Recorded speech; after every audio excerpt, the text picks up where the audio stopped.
All right, so we need to talk about Kevin Stefanski, Matt LaFleur, and Sean McDermott. How they went into these playoff games with the intentions of being aggressive and telling us they're going to do everything they can to be aggressive against the Chiefs. And of course, in the Packers' sake, it's the Tampa Bay Buccaneers where you are favorites. But they were coaching not to lose. And that's where you lose me as a person that observes football. I just don't understand. I know there's a lot of analytics and numbers that go into these decisions. The obvious decisions I'm talking about are the ones yesterday from McDermott and LaFleur to kick field goals when it made just about no sense whatsoever, and even back to Stefanski in the divisional round to punt the ball with about 4 or 5 minutes left to give the Chiefs back the ball when they were down by 5. So we're going to talk about all those decisions and why it frustrates me. You're in playoff football, it's win or go home, and a lot of people were mad at Frank Reich and what he did with the Colts back in the wild card round against the Buffalo Bills. And you know what? He did what you're supposed to do. He went there to try and win. Frank Reich did not go there to try and not lose. He went there to try and win. And I like the decisions he made, honestly. So we're going to talk about them, and we're going to talk about these NFL coaches and why they make these terrible decisions, like LaFleur and McDermott and even Stefanski to a degree made during their playoff games. All right, so let's go in order here, and we're going to start with, of course, with the Browns game. Now, I must say first, Kevin Stefanski should probably be coach of the year. He was great. He brought Baker Mayfield's career back to life after a terrible year too. Deserves a lot of credit for the 11-5 season they had, and they won a playoff game with the guy coaching from his basement, basically. I'm kidding. He wasn't actually coaching, but the, what's his name? Something Van Pelt was the coach that game, but Stefanski was incredible this year. Now, I have to say that during this Chiefs game, there was 4 minutes and 22 seconds left. It might have been a running clock, but I have it screenshotted here. 4 minutes and 20 some odd seconds left in the game. The Browns were on their own 32-yard line. And yes, in a lot of cases, you're saying you have to punt the ball there. But the Browns had one timeout left, the 2-minute warning, and you're facing the Chiefs offense. Now, the only reason you can defend this, I feel like, is because Patrick Mahomes was out for the game. But you're facing Andy Reid and the Chiefs offense, an offense that still has Tyreek Hill and Travis Kelce and many other great explosive playmakers. So when you're Kevin Stefanski and you punt that ball, you run into the risk of not getting the ball back, which is what frustrates me about Matt LaFleur as well, as we'll get to that later. So from my standpoint and my thinking, if you're Kevin Stefanski and you're down 17-22, 5-point game, 4 minutes and change left, one timeout, by the way. If you don't pick up the first down, let's say you turn it over on downs, worst that could happen, unless the Chiefs score a touchdown, of course, which would end the game anyway, the worst that could happen is the Chiefs get the ball back, right, in your own territory, kick a field goal, and go up 25-17. Now, that's still an 8-point game. Like, you're not done yet. It's still a one-possession game. So I don't really get it. Cleveland had a 4th and 9 they were facing. I thought it was a 4th and 7. It was a 4th and 9, apparently. But if you watch the Browns offense that entire game, they weren't pressuring Baker Mayfield too much. He was doing a really good job of maneuvering the pocket. I trusted them to get 9 yards, and I guess Stefanski didn't. And I know it's hard as a rookie head coach to make that type of call, but when you're an Arrowhead once again against Andy Reid, who's got like the biggest balls in the league as a coach, he went for it on 4th and 1 with Chad Henne. That's all you have to know. So, I mean, I just don't like the fact that he played that game not to lose. And once again, you're 10-point underdogs. I know that's Mahomes is out in the game at that point, but still, you're down 5. There's 4 minutes left in your season, and you're trusting your defense. And the Browns' defense is not that good. They're average. They're not that good. So you can't guarantee the Browns' defense to get a stop. It's not like Kansas City's offense was completely dead.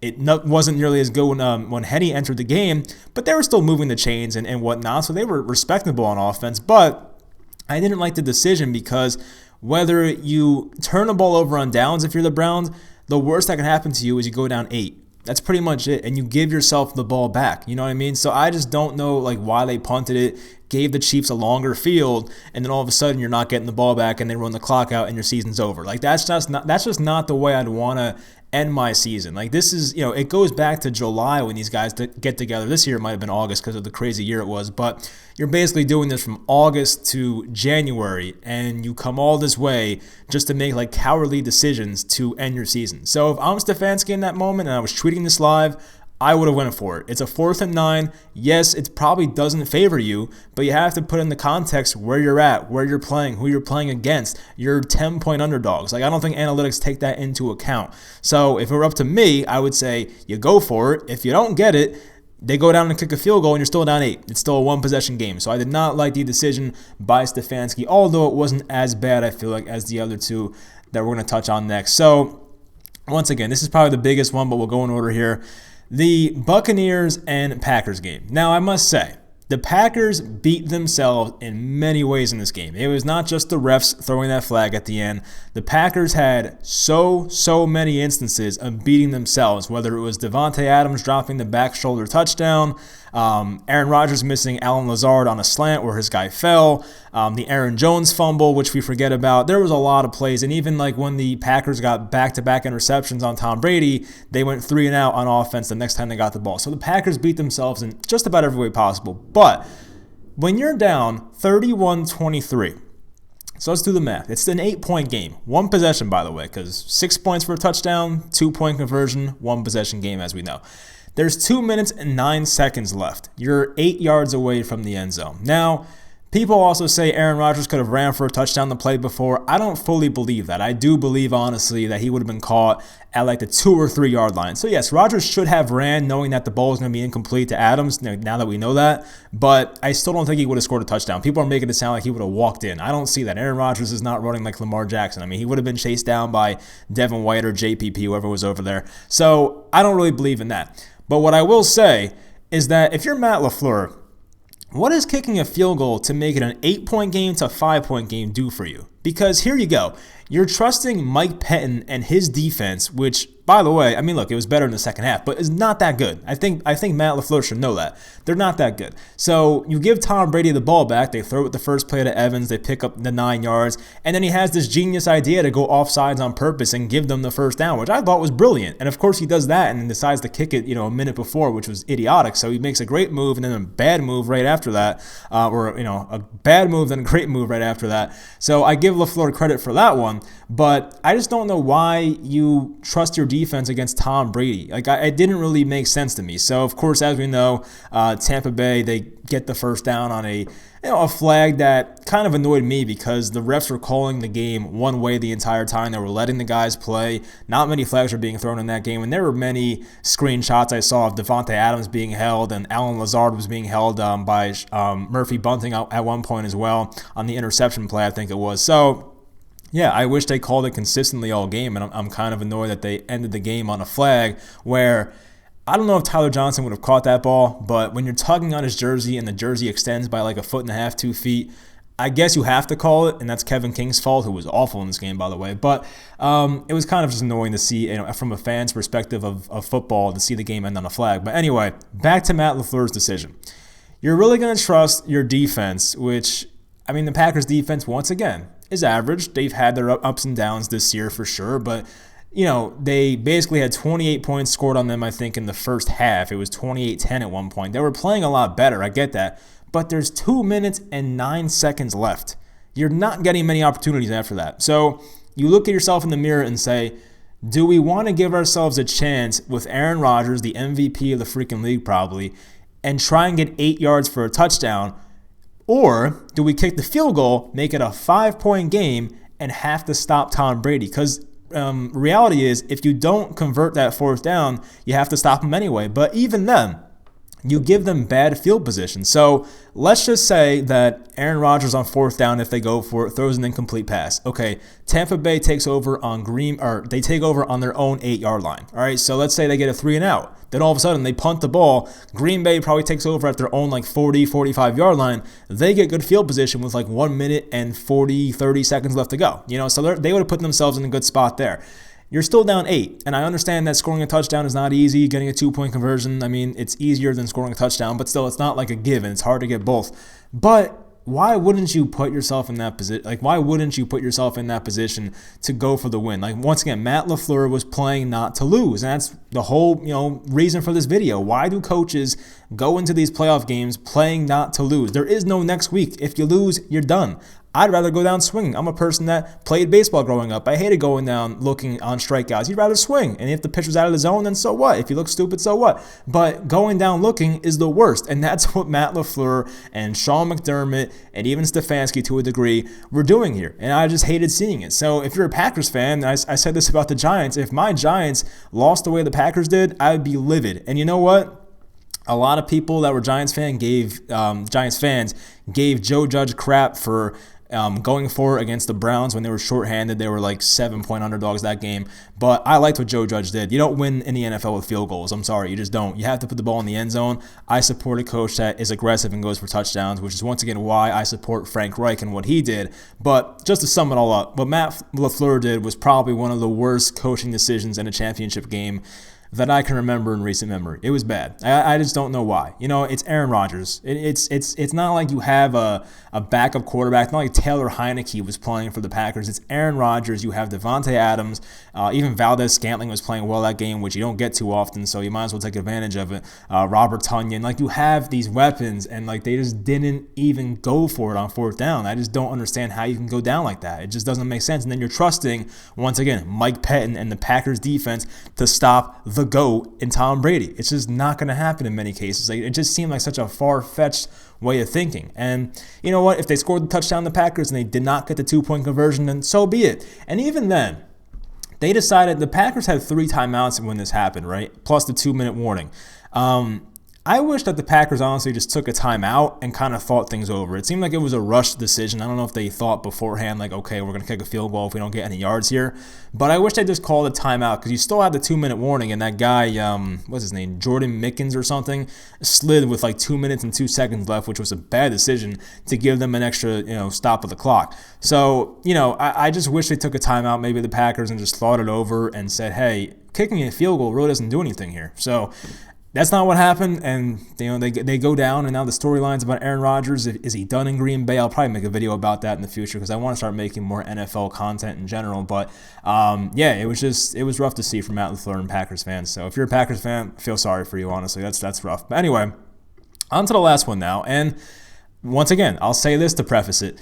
The Bills were outmatched, they were outplayed, but the coaching decision here, once again, after watching what happened with the Packers, just a couple hours before, this one pissed me off as well.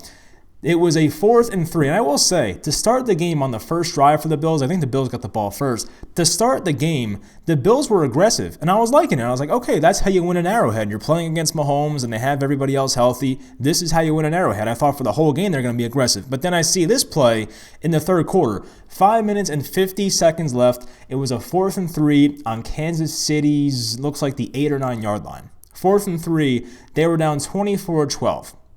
So once again, let's put our math hats on, or whatever you want to call it, and let's talk about it. So, 12-point game. Now, a field goal is 3 points. That makes it a 9-point game. 2 possessions. What does going from 12 points to 9 points really do for you? Nothing. And I don't even know what it does for you on it. It doesn't make any sense. I still can't think why this makes sense. I know there's a lot of time left in the game and whatnot, but once again, you're playing the Kansas City Chiefs at full health. You're playing Andy Reid, who will not take his foot off the gas pedal, and that's why he's a great coach. 26-yard field goal with Tyler Bass. Yes, it went in. Woohoo, we made it a 24-15 game, still 2 possessions. It's a 4th and 3. You have Josh Allen, who, just like Aaron Rodgers, was one of the MVP candidates this year, a guy that can extend plays like not many other quarterbacks can do. You couldn't tell me that Josh Allen couldn't roll to his right and try to make a throw or make a play with his legs? Like, really? We couldn't pick up 3 yards? So let's just say they go for it. They get it. Buffalo could have made this a 19 or even 20-24 game. And all of a sudden, you're right back in it. But then you kick this field goal, and it's still 24-15. And you're like, it's a 2-possession game. So I just don't know. I know it's not like the stage is not as bigger because it's the third quarter as compared to the fourth quarter with Stefanski and especially LaFleur.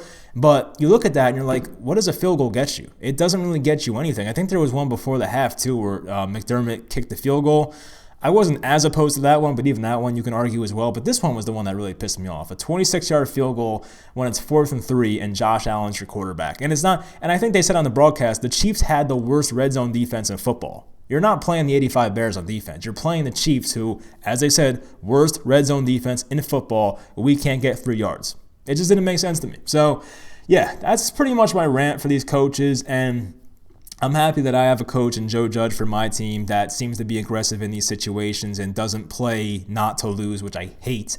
I just can't imagine being a player, prepping since July with this team and being in January, one of the final 8 teams in the league, and then you lose because your coach is just making conservative decisions. It's just like, why? Like, go down swinging. Once again, it just goes down. It goes back to that. Go down swinging. It just doesn't make sense of why they would do that. But anyway, I guess it's all said and done. I hope some of these coaches learn from these mistakes because it's pretty annoying to watch as a person that, is an NFL fan like myself, and I'm sure many of you. But anyway, that'll do it. Let me know in the comments how you feel about it. Honestly, I want to rank these actually. I want to kind of rank these to see how bad they are. I think Matt LaFleur is number 1 for worst. I think Matt LaFleur is the worst by far because it's Aaron Rodgers. It's the fourth quarter. There was just a little over 2 minutes left, and you decide to make it a 5-point game instead of trying to tie the game. That was number 1 by far for me. Number 2, probably I would give it to the Bills because I can justify some of what Kevin Stefanski did. But for the Bills here, once again, we went over it. 12-point game to 9-point game. It's still 2 possessions. Getting 3 points there doesn't do you much. So, yeah, I would put the Bills number 2. And number 3, to be fair, I'll give it to the Browns because it was a 4th and 9. You were on your own 32-yard line. There was still 5 minutes around there left in the game. You had 1 timeout and a 2-minute warning. So I get it. It's just the fact that they were playing the Chiefs and you have to be aggressive was my mindset. So I'll rank it that way. LaFleur worst, McDermott second, and Stefanski third. That's how I'd rank it. Let me know in the comments how you would rank it, but that'll do it. Hopefully you guys enjoyed this video. Once again, I'll try to do more NFL content. I have a video coming out about rookies, which rookies really impressed this year, which ones disappointed. I have a video about more offseason moves that could be made. Matt Stafford might get traded. It seems like he will get traded. The Deshaun Watson rumors are heating up and all that stuff. But yeah, hopefully you guys tune in for those videos, and I'll talk to you next time.